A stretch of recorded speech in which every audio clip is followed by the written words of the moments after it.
बिस्मिल्लाहिर्रहमानिर्रहीम। अस्सलामु अलैकुम वरहमतुल्लाहि वबरकातुहू। आज हम बना रहे हैं खोया। 1 टेबलस्पून घी लेंगे,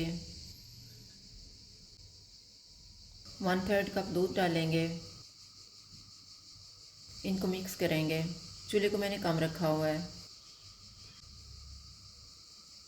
1 कप मिल्क पाउडर डालेंगे और इसको 2 से 3 मिनट तक पकाएंगे।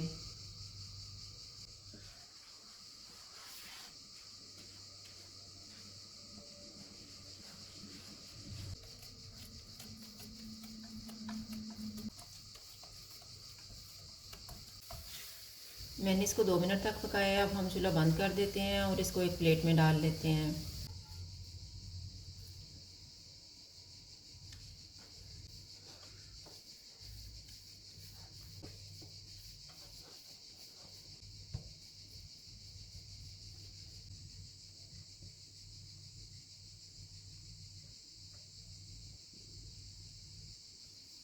खोया तैयार है। अगर आपको हमारी वीडियो अच्छी लगे तो लाइक करें और हमारे चैनल को सब्सक्राइब करें। शुक्रिया। अल्लाह हाफ़िज़।